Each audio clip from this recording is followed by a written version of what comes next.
समिती मुर्दाबाद मुर्दाबाद मुर्दाबाद।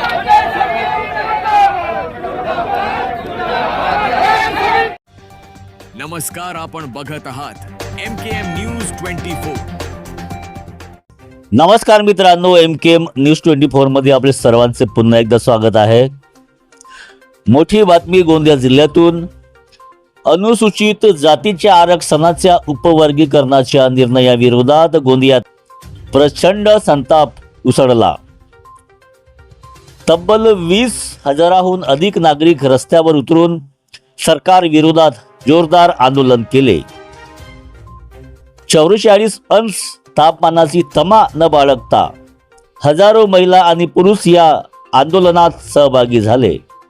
डॉक्टर बाबासाहेब आंबेडकर चौकात सकाळी 11 वाजल्यापासून दुपारी 4 वाजेपर्यंत धरणे आंदोलन करण्यात आले। यावेळी माजी सामाजिक न्याय मंत्री आणि आमदार राजकुमार बडोले यांनी सरकारवर जोरदार हल्लाबोल केला। आरक्षणाचे तुकडे करून जाती जातीत भांडणे लावण्याचे षडयंत्र सुरू आहे। आंदोलन दरम्यान न्यायमूर्ती अनंत बदर समितीच्या अहवालाच्या प्रतींची जाहीर होळी करण्यात आली आणि सरकारचा तीव्र निषेध नोंदवण्यात आला।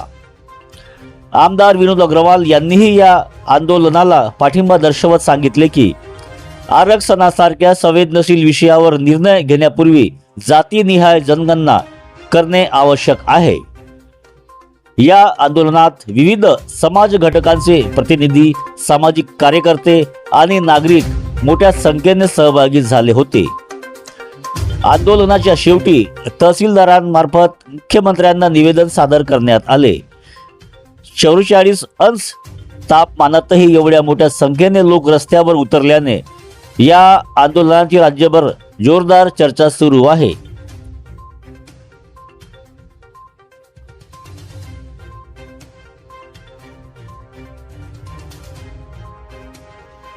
न्यायमूर्ती अनंत बदीर याच्या अध्यक्षतेखाली जे 1 सदस्यीय समिती सरकारने केली आहे, तो सरकारनं त्याचा अहवाल सर्वांच्या पुढे आणावा, सार्वजनिक करावा, त्या मागणीसाठी आणि मुळातच अनुसूचित जातीचं उपवर्गीकरण करणे हेच योग्य नाही आहे।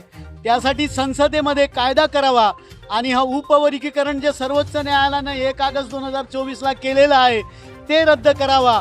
यासाठी या ठिकाणी गोंदियामध्ये आज हा आंदोलन सर्व पक्षाच्या वतीनं, सर्व जातीच्या वतीनं या ठिकाणी करण्यात आलेला आहे आणि सगळ्यांची मागणी आहे की अनंत बदर समितीचा जो अहवाल सरकारला मिळाला आहे तो अहवाल लोकांच्या पुढे आणू नये आणि हा अहवाल शासनानं लोकांच्या पुढे एक तर सार्वजनिक करावा, तो लागू करू नये, यासाठी ही मागणी करण्यात आली। महाराष्ट्रामध्ये आजच्या घडीला सगळ्या जिल्ह्यांमध्ये हे आंदोलन होत आहे। संपूर्ण जिल्ह्यामध्ये, नागपूरमध्ये होत आहे, औरंगाबादला होत आहे, मुंबईमध्ये होत आहे आणि सगळ्या पक्षाच्या लोकांनी आता बैठका घेणं सुरू केलेलं आहे। या ठिकाणी सुदैवाची बाबमध्ये अनुसूचित जातीच्या सगळ्या जातीची लोक आता या ठिकाणी एकत्रित येत आहेत। त्याचबरोबर ओबीसी समाजाची, अनुसूचित जमातीची, या सगळ्या समाजाची लोक याला पाठिंबा देत आहेत आणि म्हणून संपूर्ण महाराष्ट्रामध्ये हे आंदोलन होणारच आहे आणि समजा सरकारनं या ठिकाणी दखल घ्यावी एवढंच या ठिकाणी आम्ही म्हणतोय। आता पूर्ण जिल्ह्यांमध्ये जिल्हानिहाय आपण या ठिकाणी बैठका घेत आहोत, विभाग पातळीवर बैठका होतील आणि नंतर मुंबईमध्ये प्रचंड मोठ्या प्रमाणामध्ये या बाबतीतला मोर्चा आपण काढणार आहोत। सर, आपण सत्तेत आहात आणि सत्तेत असताना सुद्धा हा आव्हान आपण सरकारला देतात काय? मुळातच हा सत्तेचा प्रश्न नाही आहे। आता आपण या ठिकाणी ओबीसीच्या जेव्हा आंदोलनाची गोष्ट केली तेव्हा त्याचं नेतृत्व सत्ता पक्षाच्या अनेक आमदारांनी केलेलं आहे। अनुसूचित जमातीच्या बाबतीत जेव्हा जेव्हा आंदोलन झालं किंवा धनगर समाजाच्या बाबतीत जेव्हा जेव्हा आंदोलन झालं तेव्हा तुम्ही पाहिलं का सत्ता पक्षातल्या लोकांनी पण पुढे येऊन आंदोलन केलं। त्याच्यामुळे एका पक्षाचं आंदोलन मुळातच नाही आहे। हा अनुसूचित जातीचं उपवर्गीकरण करणं हेच संविधानाच्या कलम 14 अन्वये हे चुकीचं आहे आणि म्हणून ही मागणी सगळ्या पक्षाच्या लोकांनी, सगळ्या 59 अनुसूचित जातीच्या लोकांनी, माझ्या सगळ्या समाज बांधवांनी या ठिकाणी केली आहे आणि म्हणून अनंत बदर समितीचा अहवाल सार्वजनिक करावा, त्याची वेळ वाढवून द्यावी सरकारनं आणि संसदेमध्ये सरकारनं कायदा करावा आणि त्या ठिकाणी उपवर्गीकरण रद्द करावं किंवा 2027ला ऑलरेडी जातीय जनगणना होत आहे तोपर्यंत सरकारनं यावर कोणतीही कार्यवाही करू नये एवढं या ठिकाणी आम्ही मागणी करतो।